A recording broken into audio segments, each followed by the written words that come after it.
ॐ अज्ञानतिमिरन्धस्य ज्ञानाञ्जनशलाकया चक्षुरुन्मिलितं येन तस्मै श्रीगुरवे नमः। नमामि विष्णुपादाय कृष्णपृष्ठाय भूतले श्रीमते भक्तिवेदान्त स्वामीति नामिने। नमस्ते सरस्वते देवे गौरवाणी प्रचारिणे निर्विशेषा शून्यवादी पाश्चात्य देश तारिणी। जय श्री कृष्ण चैतन्य प्रभु नित्यानंद श्री अद्वैत गदाधर शिवासादि गौर भक्त वृंद। हरे कृष्णा कृष्णा कृष्णा हरे हरे हरे रामो रामो हरे हरे। हरे कृष्णा। तो हम लोग पढ़ रहे हैं भगवद गीता अध्याय 6। तो आज लास्ट सेक्शन है इसका। तो इसका एक्रोनिम है इजी, ई फॉर एनिमी और फ्रेंड। तो जो पहला सेक्शन है जिसमें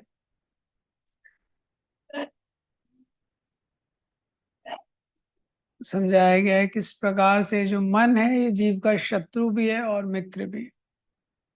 ए फॉर अष्टांग योगा। तो अष्टांग योग की जो अलग अलग प्रैक्टिसेस हैं वो उसमें बताई गई। S for successful. जो अनसक्सेसफुल योगी है उसका क्या फेट है, वो एस है। और वाई फॉर योगी। जो योगियों में सबसे हाईएस्ट योगी है वो कौन है। 44 तक हमने कल देखा था, आज 45 से 47, 40 से 47 रिसाइट करेंगे, फिर देखेंगे। श्री भगवान वाच पार्थ नैवेनामुत्रा विनाशस्तस्य विद्यते नहीं कल्याणकृत कश्चित् दुर्गतिं तात गच्छति प्राप्य पुण्यकृतां लोकान् उषित्वा शाश्वतिः समा शुचिनां श्रीमतां ये योगो भ्रष्टो विजायते अथवा योगिनामेव कुले भवति धीमताम् एतद्धि दुर्लभतरं लोके जन्म यदीदृशम् तत्र तं बुद्धि संयोगं लभते पौर्वदेहिकं यतते च ततो भूया संसिद्धो कुरु नन्दन पूर्वाभ्यासेन तेनैव ह्रियते अवशोऽपि सा जिज्ञासु अपि योगस्य शब्दब्रह्मति वर्तते प्रयत्नात्यत्मनास्तु योगी संशुद्ध किल्वशा अनेक जन्म संसिद्ध ततो याति परां गतिम् तपस्विभ्यो अधिको योगी ज्ञानिभ्यो मतोऽधिका कर्मेभ्यश्चाधिको योगी तस्माद् योगी भवार्जुना योगिनामपि सर्वेषां मद्गतेनन्तरात्मना श्रद्धावान् भजते यो मां समे युक्ततमो मता। तो भगवान जब 40वें श्लोक से ये उत्तर देना शुरू करते हैं, भगवान अर्जुन को बताते हैं, जैसे कि हमने कल देखा था कि जो भी इस योग के मार्ग में जो भी शुरुआत करता है, जो भी साधक है, नहीं कल्याणकृत कश्चित् दुर्गतिम तात गच्छति, तो कभी वो दुर्गति को प्राप्त नहीं हो सकता। तो जो भी योगी है जिसने थोड़ा भी योग के मार्ग में थोड़ा भी उन्नति की है, सुचिनाम श्रीमताम गेहे, तो सबसे पहले तो उषित्वा शाश्वती समा, बहुत लंबे समय के लिए स्वर्ग आदि भोगों को भोगने के बाद वो इस पृथ्वी पे आता है। सुचिनाम श्रीमताम गेहे, पवित्र परिवारों में उसका जन्म होता है या बहुत समृद्ध परिवारों में। और ऐसा योगी जिसने बहुत प्रगति कर ली है लेकिन फिर भी वो योग के मार्ग को कंप्लीट नहीं कर पाया है, तो अथवा योगी नाम एवं कुले भवति धीमता, तो उसका एक ऐसे कुल में जन्म होता है, बहुत उन्नत कुल में, जहाँ बहुत उन्नत वैष्णव है।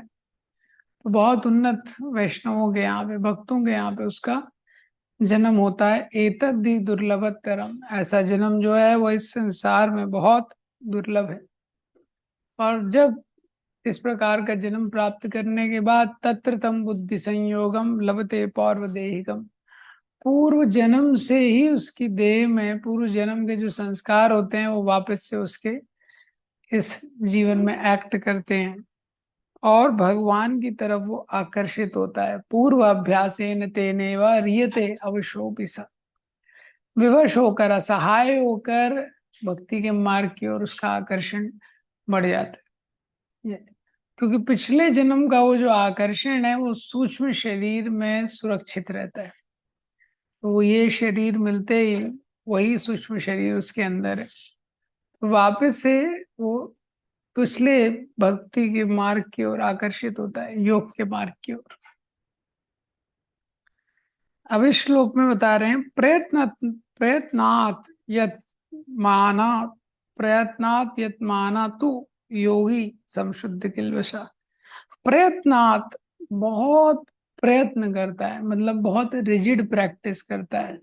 यत मनास्तु, जो योगी है, वापस से जब जन्म मिलता है, पिछले जन्मों का संस्कार है, योग के मार्ग के प्रति आकर्षण है, अब वो वापस से जो पुराना प्रोजेक्ट है उसको कंप्लीट करने के लिए बहुत प्रयास करता है।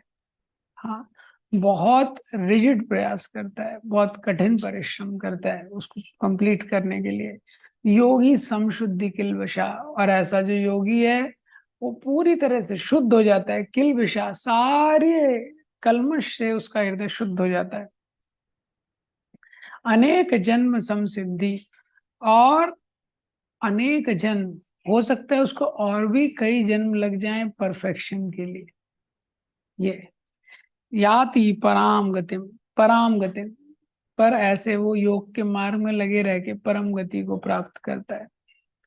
तो यहाँ पे क्या बताया है कि जो योगी है उसका ऐसा दृढ़ निश्चय होता है कि ये ये जो पथ है मुझे छोड़ना नहीं है। The yogis determination should cross life times, तो उसको पता है कि मुझे यही करना है, एकदम दृढ़ता से लगता है। तभी भी इस पाथ में सिद्धि प्राप्त करना इतना आसान नहीं है, तो सिद्धि में कई जन्म भी लग सकते हैं, जरूरी नहीं है ये। तो जो साधारणतः है भक्ति के मार्ग में जो धर्म में लोग लगे रहते हैं, बहुत कैजुअली लेते हैं धर्म के मार्ग को, और उनको लगता है धर्म तो जीवन का एक अंग है। लेकिन जो गंभीर साधक है उसको पता है कि ये जो जीवन है ये धर्म का एक अंग है। ये जो मेरा लाइफ है ये, क्योंकि मैं कई जन्मों से भगवान को प्राप्त करने का प्रयास कर रहा हूँ, और उसमें एक जन्म ये है जो मेरा वर्तमान में चल रहा है। लेकिन जो कैजुअल लोग रहते हैं उनको लगता है कि हमारा मेन तो है जीवन है, इसमें बहुत एंजॉय करना है, सब कुछ करना है, और थोड़ा सा धर्म भी इसका एक अंग है। वो फ्लेवर की तरह है, ऊपर से थोड़ा, जैसे लोग नींबू डाल देते हैं, ऐसे थोड़ा फ्लेवर आएगा लाइफ में तो अच्छा रहेगा, ऐसा सोचते हैं। लेकिन जो गंभीर साधक है उसको पता है कि जन्म जन्म से मैं इसी की प्रैक्टिस कर रहा हूँ। तो भक्ति is not a part of life, life is a part of भक्ति। जो लाइफ है ये भक्ति का पार्ट है, क्योंकि मेन वो उद्देश्य है। अनेक जन्म समसिद्धि, कई कई जन्म लग जाते हैं पराम गति, परम गति को प्राप्त करने के लिए। तो वो जो परम गति क्या है, भगवान ने पहले भी इसको बताया हुआ है। मद संस्थाम मद गच्छति, पहले ही भगवान ने बताया कि ये मेरा जो परम धाम है, हाँ, वो जो परम स्थान है, या 15 चैप्टर में आगे बताएंगे पदम गच्छन्ति अनामयम। तो यहाँ पे जो बोला गया है अनेक जन्म समसिद्धि, तो इससे दो चीजें हैं। ये सोबर करने के लिए बोला गया है, जिससे व्यक्ति समझे कि गंभीर होना चाहिए। हाँ, अगर कोई कैजुअल है तो वैसे उसको भक्ति नहीं मिल सकती है। और एट द सेम टाइम भगवान एनकरेज भी कर रहे हैं कि जितना भी भक्ति करेंगे वो कभी लॉस नहीं होगा। जैसे भी भक्ति करेंगे, जितना भी भक्ति हमने किया है, जो भी भगवान के प्रति आकर्षण है, वहां से भक्ति कंटिन्यू करता है। भौतिक जगत में कुछ भी करते हैं जीरो पे आ जाता है व्यक्ति वापस। लेकिन आध्यात्मिक जीवन ऐसा नहीं है।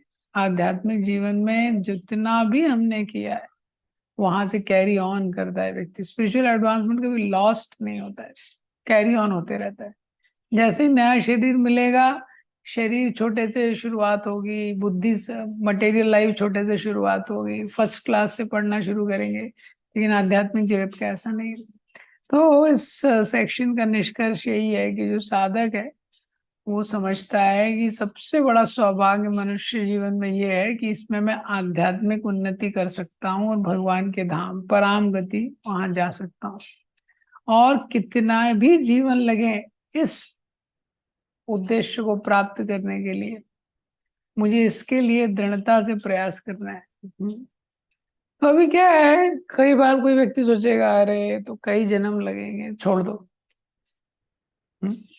कई जन्म लगेंगे भगवान के जाने में, तो कई जन्म जब लगेंगे ही तो अगले जन्म में सीरियस हो जाऊंगा, अभी से क्यों इतना टेंशन लेना है। तो ऐसा एटीट्यूड रहेगा तो उसको करोड़ों जन्म में भी नहीं जाएगा वो।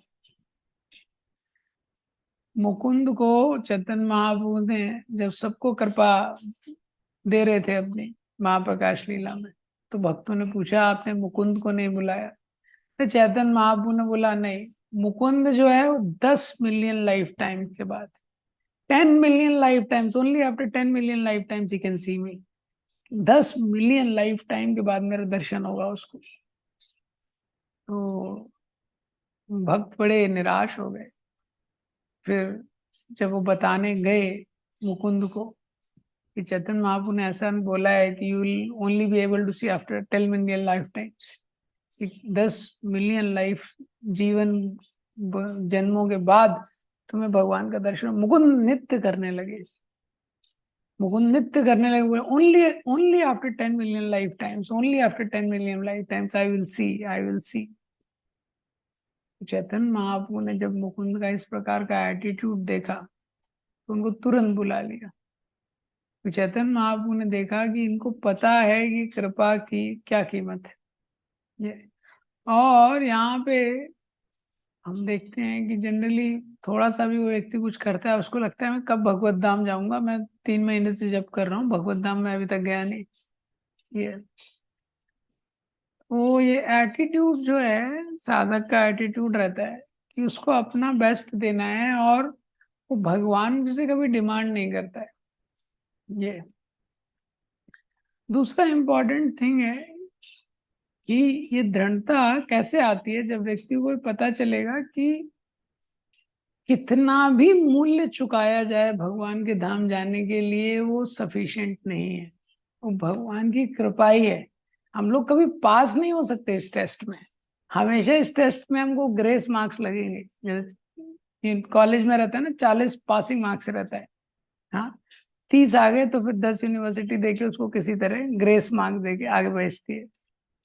तो बिना, पाथ ऑफ ग्रेस है, हमको पासिंग मार्क्स भी हम लोग नहीं ला सकते, लेकिन क्या है कम से कम जो 25-30 मार्क्स हैं उसके लिए तैयारी चल रही है।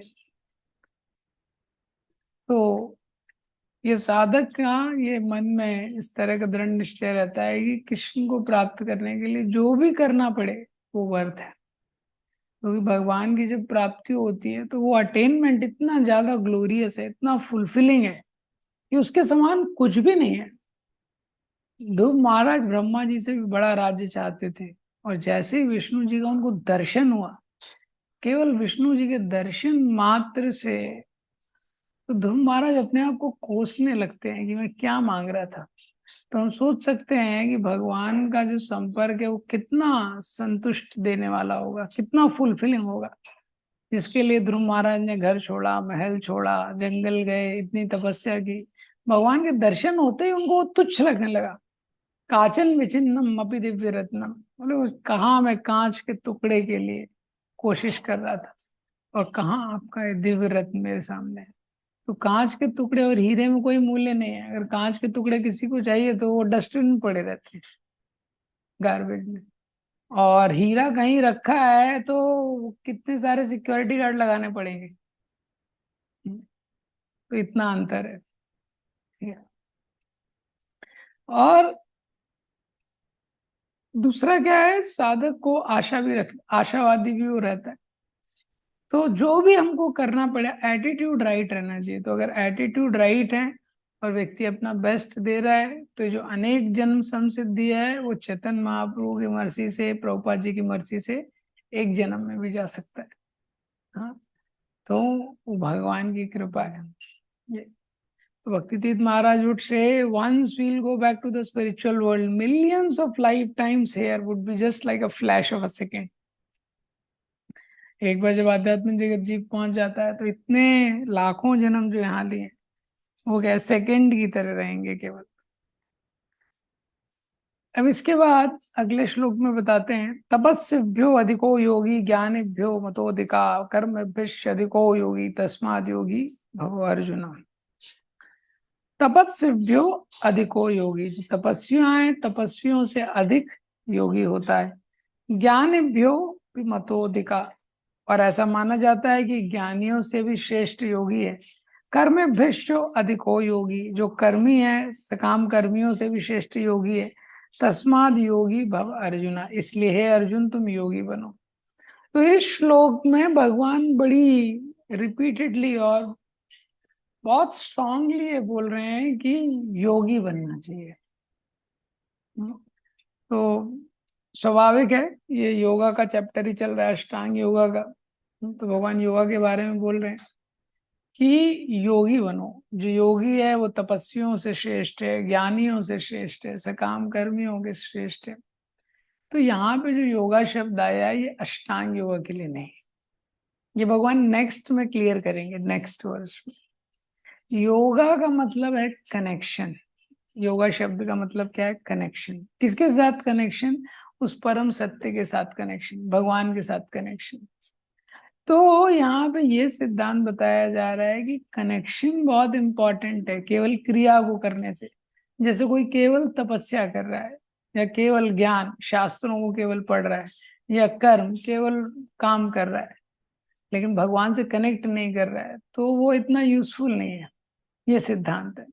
प्रभुपाद जी ये चीजों को तात्पर्य में बहुत क्लियरली बताते हैं। तो प्रभुपाद जी बोलते हैं, when we speak of yoga it refers to linking our consciousness with the absolute truth. हाँ, कि जो कॉन्शियसनेस है उसको एब्सोल्यूट ट्रुथ से जब हम कनेक्ट करते हैं, तो कोई भी चीज है, ऑस्टेरिटी है, कुछ भी है, जब तक वो भगवान से कनेक्ट नहीं होता है तो उसका उतना यूज नहीं है।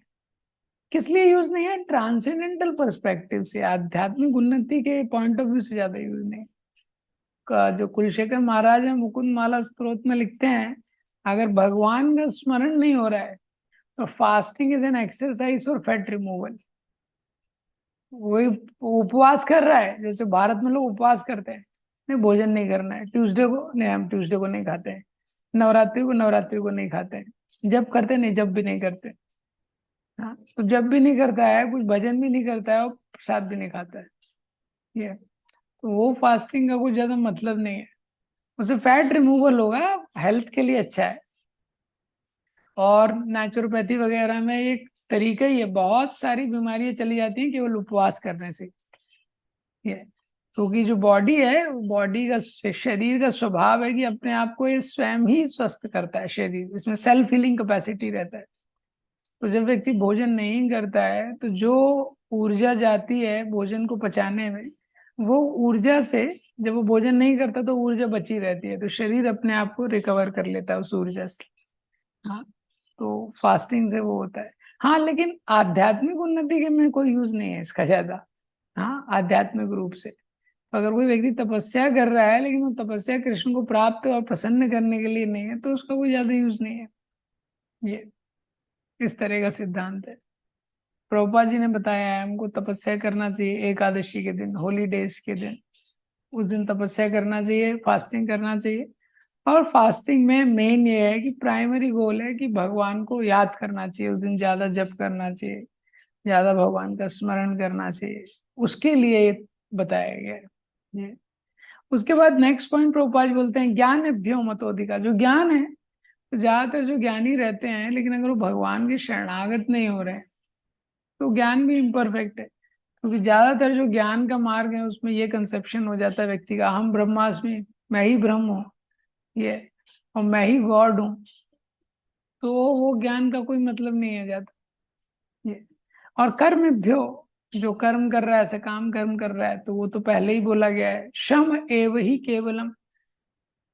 श्रम मतलब लेबर, केवलम मीन्स ओनली लेबर, ही मीन्स सर्टेन। तो कोई भी व्यक्ति कोई प्रयास करता है तो कुछ फल को प्राप्त करने के लिए करता है, हाँ। लेकिन अगर कोई प्रयास कर रहा है, कुछ फल नहीं मिल रहा है, श्रम एव ही केवलम, ओनली लेबर नो फ्रूट, कोई उसको फल ही नहीं मिल रहा है तो वो यूजलेस है। ये तो बताया गया है कि अगर कोई भगवान को प्रसन्न करने के लिए अपने जो भी कर्म कर रहा है, भगवान की प्रसन्नता के लिए नहीं कर रहा है, तो कर्म व्यर्थ है, उससे बेटर योगा है। तो यहाँ पे जो योगा बोला गया है उसका मतलब समझना चाहिए। तो कई सारे लोग जो होते हैं वो बोलते हैं भक्तों की गीता में बोला योगा सर्वश्रेष्ठ है। बहुत सारे ऐसे योगा टीचर वेस्ट में भगवत गीता में बोला, और ये श्लोक कोट करते हैं 6.46, क्योंकि यहाँ पे योगा आया है बार बार। बोला है तपस्विभ्यो अधिको योगी ज्ञानिभ्यो मतो अधिका कर्मभ्यश्च अधिको योगी तस्माद योगी भव अर्जुन। तो बोलते हैं देखो भगवान कितनी बार बोल रहे हैं योगी बनो योगी बनो योगी बनो, और बोलते हैं ठीक है इसलिए तुम लोग प्राणायाम करो। तो वो योगा नहीं बोल रहे भगवान यहाँ पे, तो आउट ऑफ कॉन्टेक्स्ट ले लेते हैं वो, और वो बोलते हैं कि हाँ भगवान योगा के लिए ही बोल रहे हैं। हाँ, वो कौन से योगा के लिए भगवान बोल रहे हैं, वो भक्ति योगा है। और ये भगवान नेक्स्ट श्लोक में क्लियर करते हैं, योगिनाम अपि सर्वेषां मद्गतेनन्तरात्मना श्रद्धावान भजते यो माम समे युक्ततमो मता।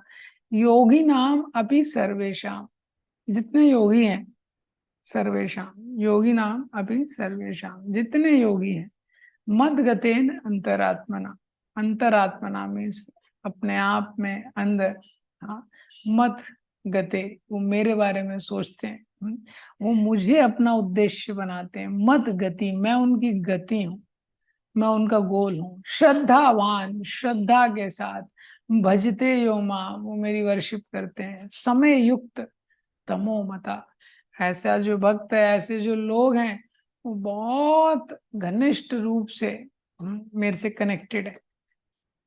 युक्त तमो, बेस्ट ऑफ द योगीज, वो सारे योगियों में बेस्ट है। तो युक्त तमो ये जो शब्द है ये महत्वपूर्ण है, क्योंकि अलग अलग गुड बेटर बेस्ट होता है जैसे हिंदी में, उस तरीके से। तो भगवान ने ये शब्द तो कई जगह यूज किया है, युक्त इसी अध्याय में भी कई बार यूज किया है।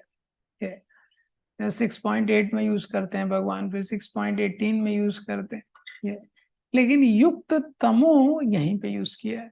तो 6.8 जो श्लोक है उसमें भगवान बोलते हैं, ज्ञान विज्ञान तृप्तात्मा कूटस्थो विजितेन्द्रिया युक्त इति उच्यते योगी समलोष्ट समकांचना।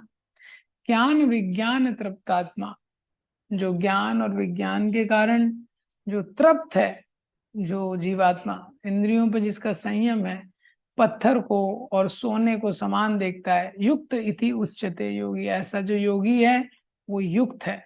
हाँ, तो यहाँ पे जो युक्त का युक्त शब्द हुआ है वो ऐसा योगी जो डिटैच्ड है, डिस्कनेक्टेड है मटेरियल थिंग से। पत्थर को सोने को समान देख रहा है, मिट्टी को सोने को समान देख रहा है वो, ये, और पूरी इंद्रियां उसके नियंत्रण में। तो ऐसा जो व्यक्ति जो भौतिक योगी, जो भौतिक चीजों से डिटैच्ड है, तृप्त आत्मा, पूरी तरह से तृप्त है, तो उसके बारे में बताया गया है। अब 6.18 में बोलते हैं, यदा विनियमितं चित्तम आत्मनि एवावतिष्ठते निस्पृहा सर्व कामेभ्यो युक्त इति उच्यते तदा। तो यहाँ पे बताया गया यदा विनियमितम चित्तम, ऐसा जो योगी है जिसका चित्त पूरी तरह से नियंत्रित है, आत्मनि एवावतिष्ठते, ये, और जो आत्मा के स्तर पर, ट्रांसेंडेंस के आध्यात्मिक स्तर पर स्थित है, निस्पृहा, कोई भौतिक इच्छा नहीं है, सर्व कामेभ्यो, सारी भौतिक इच्छाओं से मुक्त है, वो व्यक्ति योग युक्त इति उच्चते, युक्त शब्द आया है, वो योग में अच्छी तरह से युक्त है। तो यहाँ पे भी पॉइंट क्या है, निस्पृहा सर्व कामेभ्यो, जो भौतिक इच्छाओं से मुक्त है, डिस्कनेक्ट है बेसिकली। पिछले श्लोक में भी क्या है, वो मटेरियल वर्ल्ड से क्या है, डिस्कनेक्ट है, मटेरियल चीजों से डिस्कनेक्टेड है। और इस श्लोक में भी बताया है कि वो भौतिक इच्छाओं से फ्री है, मतलब मटेरियल चीजों से डिस्कनेक्ट। यहाँ पे क्या है, युक्त शब्द आया है, लेकिन यहाँ 6.47 में क्या है, समय युक्त तमो। युक्त तमो मीन्स बेस्ट। युक्त मतलब गुड, युक्त तमो मीन्स बेस्ट, ऐसा है। तो यहाँ पे क्या सिद्धांत है, बेस्ट ऑफ द योगी कौन है, श्रद्धावान भजते यो माम, जो कनेक्टेड है। तो मटेरियल वर्ल्ड से डिस्कनेक्ट होना ये एक चीज है, हाँ, और भगवान से कनेक्ट होना ये दूसरी चीज है। ये दोनों में अंतर है। ये तो डिस्कनेक्ट होना मटेरियल वर्ल्ड से अच्छा है, मटेरियल वर्ल्ड से डिस्कनेक्ट होना, क्योंकि मटेरियल वर्ल्ड से जब व्यक्ति डिस्कनेक्ट होगा तभी भगवान से उतना कनेक्ट होगा। लेकिन ये दोनों में क्या है, अंतर है।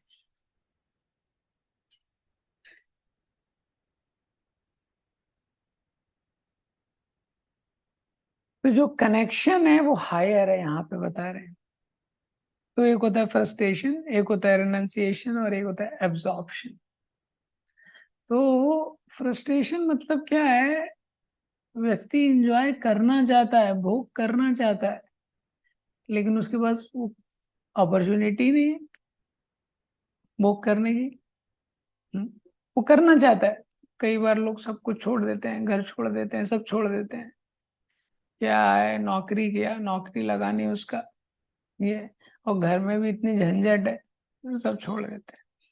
फ्रस्ट्रेशन, वो करना चाहते हैं एंजॉय, हाँ, लेकिन क्या है कि उनका एंजॉयमेंट का अपॉर्चुनिटी नहीं मिला। एक बार प्रभु जी वेस्ट में गए, तो एक स्टूडेंट ने उनसे बोला, मैं आपका मंदिर ज्वाइन करना चाहता हूँ, मैं फुल टाइम ज्वाइन करना चाहता हूँ, मैं साधु बनना चाहता हूँ। तो उन्होंने बोला, ये तो कभी दिखा नहीं है लड़का, ये एकदम से कैसे आ गया, बोल रहा है फुल टाइम ज्वाइन करना चाहता हूँ। उसने बोला, लेकिन मैं आपको संडे को बताऊंगा, संडे को कंफर्म करूंगा। तो बोले, संडे का क्या कनेक्शन है इसमें ये? तो बोले, उसकी एक गर्लफ्रेंड थी, तो बोले उसने संडे तक का टाइम दिया है, तो अगर उसने मुझे रिजेक्ट कर दिया तो मैं मंदिर ज्वाइन कर लूंगा। तो ये फ्रस्ट्रेशन है, ये रिनंसिएशन नहीं। तो फ्रस्ट्रेशन में क्या है, वो व्यक्ति भोग करना चाहता है, लेकिन उसके पास अवसर ही नहीं है, उसके पास कोई अवसर नहीं है एंजॉय करने का। Frustration means I want to enjoy but I can not, ये। लेकिन रिनंसिएशन क्या है, I don't want to enjoy. तो वो जो हमने पिछले श्लोकों में देखा, 6.8, 6.18, he does not want to enjoy. वो एंजॉय नहीं करना है, तृप्त आत्मा, वो तृप्त है, वो एंजॉय नहीं करना है। जैसे संसार में भोग की इच्छा नहीं है, कूटस्थो विजितेंद्रिया सम लोष्ट सम कांचन, वो रिनंसिएशन है ये। लेकिन उसके भी बेस्ट क्या है, एब्जॉर्प्शन। एब्जॉर्प्शन, तो यहाँ पे क्या है, जो 6.47 में ये कनेक्शन है, ये एब्जॉर्प्शन है, वो भगवान से जो कनेक्ट होता है वो बेस्ट योगी है, जो कनेक्टेड है, केवल मैटर से डिस्कनेक्टेड नहीं है, भगवान से कनेक्टेड है।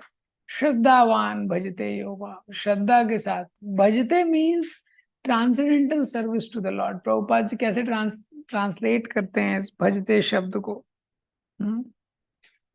दिव्य प्रेम भक्ति करता है, रेंडर्स ट्रांसेंडेंटल लविंग सर्विस, ये है भजते शब्द का अर्थ।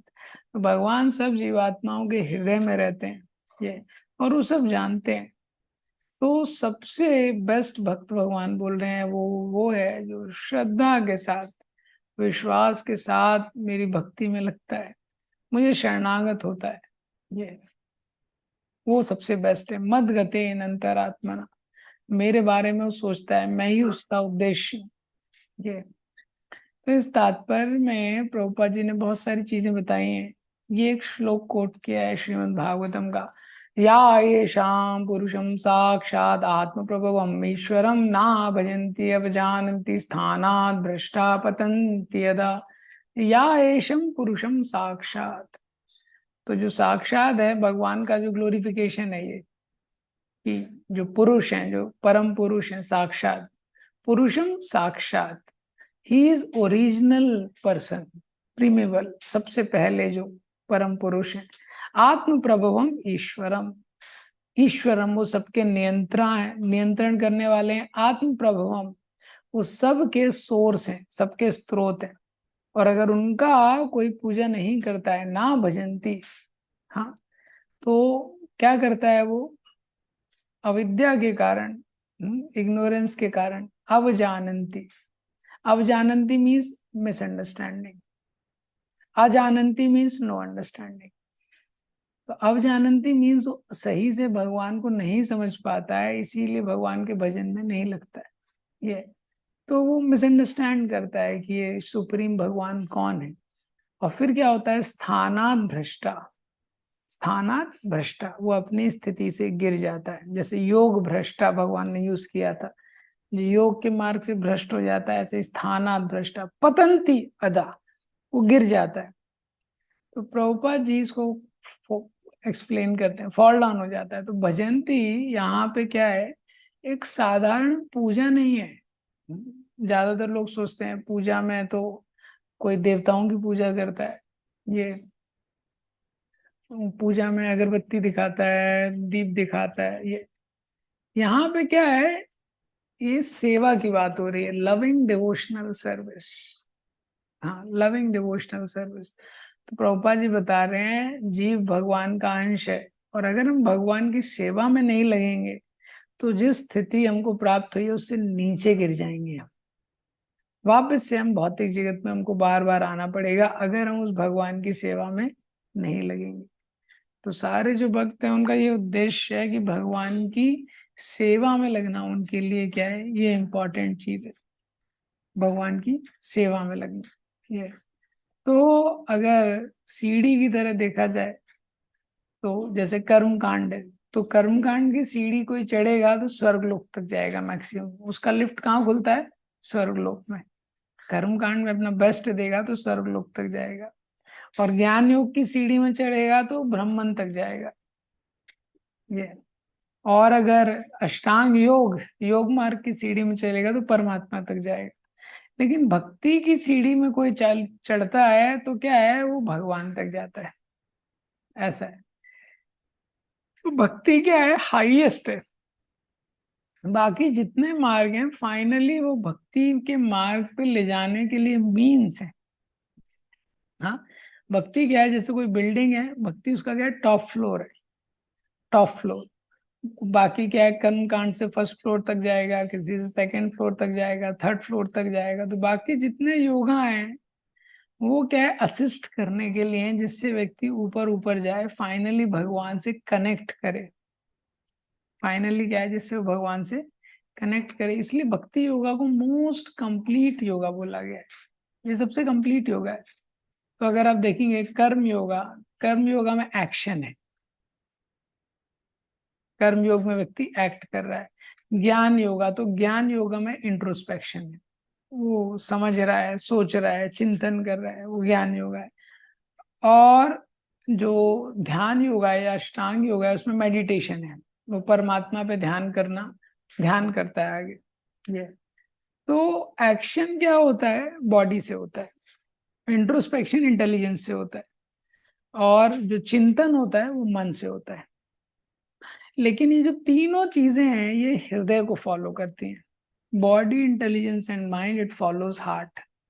भक्ति yoga is a process of heart, और जो भक्ति योग है जो हृदय का प्रोसेस है। तो एक बार भक्ति योगा को इसलिए हाईएस्ट बोला गया है क्योंकि भक्ति योग में हम लोग अपना हृदय, मन मना भव मत भक्तो, वो भगवान को देना चाहते हैं।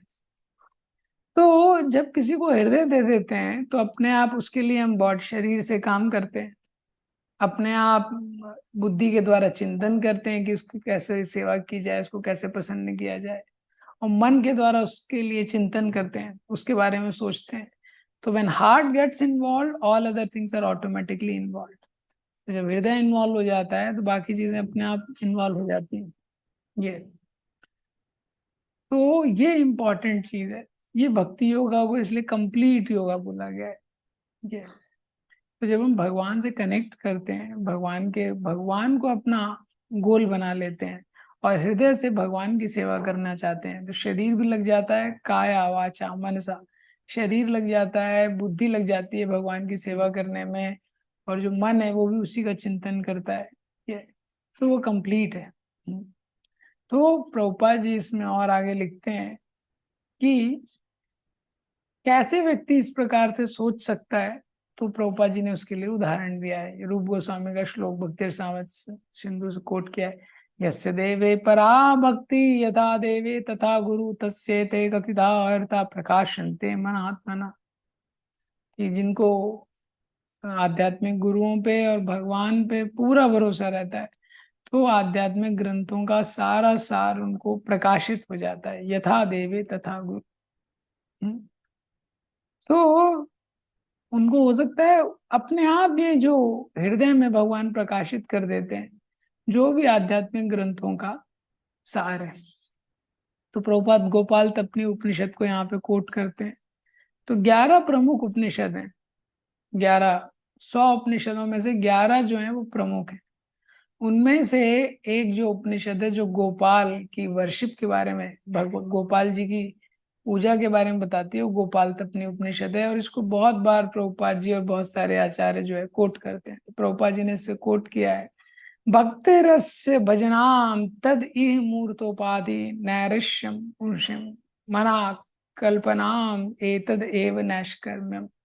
भक्ति का मतलब है कि भगवान की सेवा करना बिना किसी इच्छा के, बिना किसी भौतिक इच्छा के, इस जीवन में या अगले जीवन में।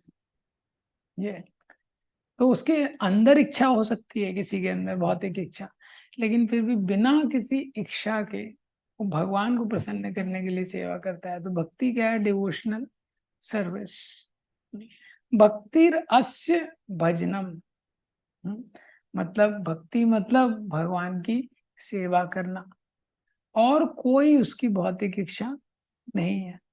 ये तो वही नैष्कर्म्यम है। तो यहाँ पे भक्ति के बारे में इस प्रकार से बताया गया है।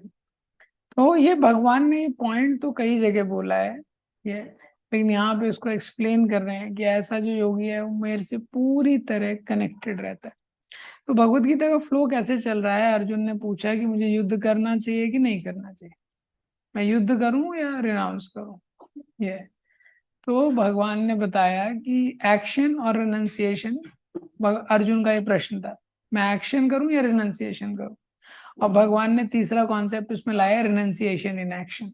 और शुरू के 6 चैप्टर में लगभग लगभग वही एक्सप्लेन कर रहे हैं। 3rd चैप्टर में उसको एक्सप्लेन किया कर्म योग में, फिर 5th में उसको एक्सप्लेन किया। तो रिनंसिएशन इन एक्शन ये ओवरऑल थीम था कि कैसे फल की इच्छा किए बिना वो करना है। अब लेकिन 6.47 में भगवान बताते हैं, ये सारे श्लोकों बताने के बाद, कि रिनंसिएशन इन एक्शन से बेटर है डिवोशन इन एक्शन, जो मेरे बारे में चिंतन कर रहा है। और आगे के जो अध्याय हैं अभी 7th चैप्टर ऑनवर्ड से, तो उसमें ये फोकस शिफ्ट हो जाता है, उसमें डिवोशन इन एक्शन की बात होती है। कि केवल एक्शन को छोड़ना नहीं है, भगवान से कनेक्ट भी करना है। केवल डिस्कनेक्शन नहीं है, कनेक्शन जो है वो डिस्कनेक्शन से बेटर है। हाँ, तो डिस्कनेक्शन मतलब I am not connected with the world, हाँ, लेकिन मैं संसार से कनेक्टेड नहीं हूं, लेकिन फिर भी क्रिया तो करनी पड़ेगी। हाँ, तो दूसरा पॉइंट क्या है? I want to be connected with Krishna, मैं भगवान से कनेक्ट होना चाहता हूँ। तो स्पिरिचुअल एडवांसमेंट मतलब ये कि जब व्यक्ति भगवान से कनेक्ट होता है, तो 7th चैप्टर ऑनवर्ड से इसको आगे बताते हैं। यहाँ अभी तक मूड क्या था? डिस्कनेक्ट होने का, रिजेक्शन का, डिटैचमेंट का।